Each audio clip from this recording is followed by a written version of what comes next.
18h40, merci de nous accueillir et sur Europe 1 et sur CNews. C'est la dernière ligne droite pour votre Punchline Weekend. Toujours à mes côtés, Véronique Jacquier, Pierre-Henri Bovis, Luc Gras, Louis Morin et Fabrice Hakoun. On va parler, vous l'évoquiez tout à l'heure, Louis Morin, on va parler de Samuel Paty au terme de 7 semaines d'audience et de débat.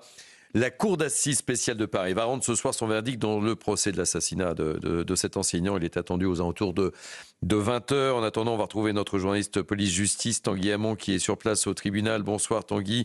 Désolé pour ce retard. Je sais que vous attendez depuis quelque temps, mais l'actualité est chargée en ce vendredi soir.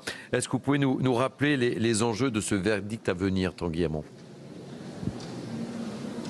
Oui, eh bien, 8 personnes, 7 hommes et une femme sont accusés d'avoir participé à des degrés divers à l'engrenage qui a mené à l'assassinat du professeur Samuel Paty.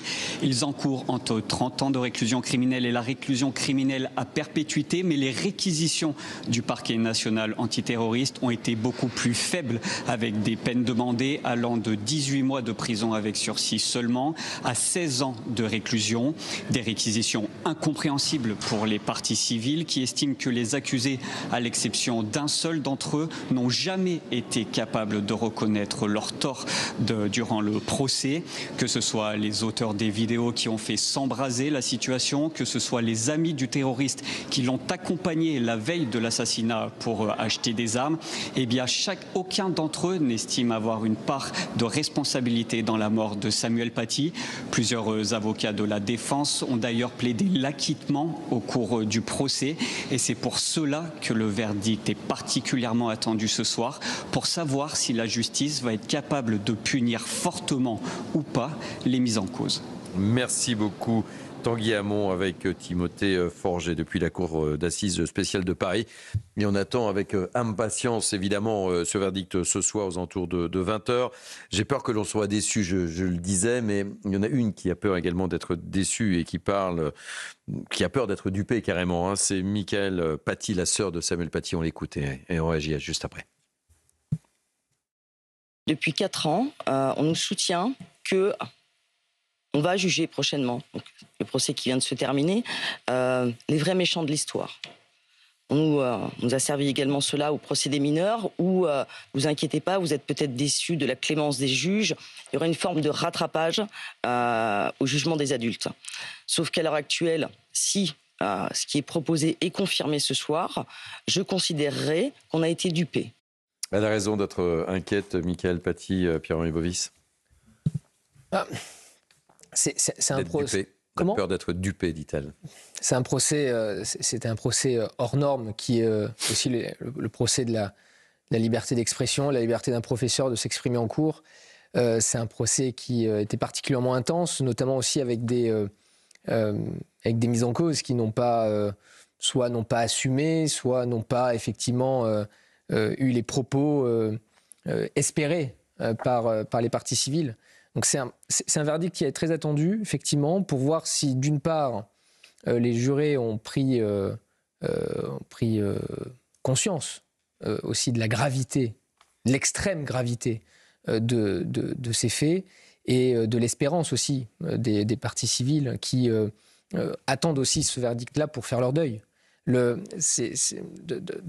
ces affaires criminelles, le plus gros à venir est le procès pour qu'ensuite, une fois que le verdict tombe, que les parties civiles puissent ensuite se recueillir et entrer dans un deuil. Et c'est ce que d'ailleurs disait Mickaëlle Paty dans une interview. Elle disait qu'elle avait peur justement de ne pas pouvoir entrer dans ce deuil-là si la sanction qui était prononcée n'était pas à la hauteur de ses espérances.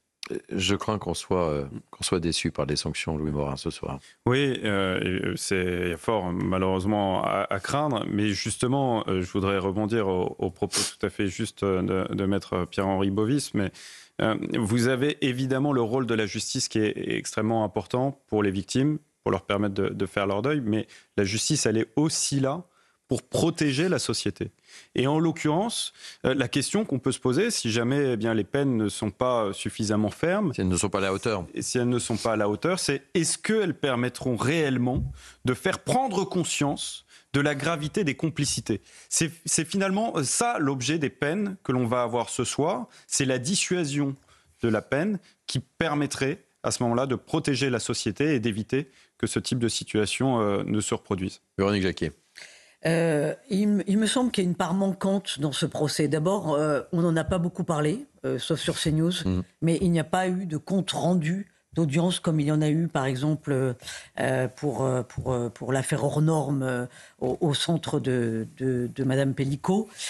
On n'en a pas fait une affaire emblématique et je trouve ça extrêmement choquant quand même. 7 semaines d'audience, quand même. même, a été décapité. 7 semaines d'audience. Non, mais enfin, c'est absolument atroce. Ça devrait être un procès qu'on suivait au jour le jour et dont on débriefait au jour le jour ce qu'il se passait. Ne serait-ce que c'est comme, pour moi, c'est comme un miroir dans lequel nous Français, nous sommes confrontés justement à cette djihadosphère quelque part. Et ce qui me paraît très grave, c'est que notamment il y a eu des journalistes qui ont très bien fait leur travail et qui ont mis sur les réseaux sociaux des comptes rendus et des comptes rendus qui faisaient froid dans le dos, notamment ceux qui concernaient Brahim China, le père de la collégienne qui a avoué avoir menti. Et la jeune fille est venue à l'audience, d'ailleurs en disant tout le mal qu'elle pensait désormais de son père, et elle racontait finalement ce que c'était que de vivre au quotidien avec un père qui était un islamiste radical. Ses frères n'avaient pas été scolarisés, elle-même était limite à être battue parce que c'était une fille. On avait évidemment voulu lui imposer le voile. Elle vivait dans un climat de violence au quotidien absolument terrifiant. Donc le père a une immense part de responsabilité dans ce qui est arrivé, ne serait-ce que parce qu'il entretient cette djihadosphère au quotidien en France. Et on n'avait pas l'impression qu'on parlait de la France, on avait l'impression qu'on parlait de l'Afghanistan. Et sincèrement, ça n'a jamais été mis sur la table. Ça n'a jamais été dévoilé, ça n'a jamais été traité. Comme si finalement on mettait encore une fois la poussière sous le tapis. Donc moi je comprends la sœur de Samuel Paty. Quelque part ce procès, il aura été très mal traité. Surtout il aura été emblématique de toutes nos lâchetés. Enfin oui, ça compte très rapidement. C'est complètement logique. En fait, la presse, et essentiellement la presse de gauche depuis maintenant plusieurs décennies, s'échine à masquer tout ce qui peut faire penser que nous sommes face à une attaque effectivement de notre système politique par un système politique antagoniste. Je veux dire, on est dans la droite lignée. Et lorsqu'on entend effectivement les propos de Véronique Jacquier qui sont tout à fait justes, ça relance finalement aussi le débat sur la médiatisation des audiences, la captation et la diffusion éventuellement des images qui pourraient être salvateurs dans ce type de cas.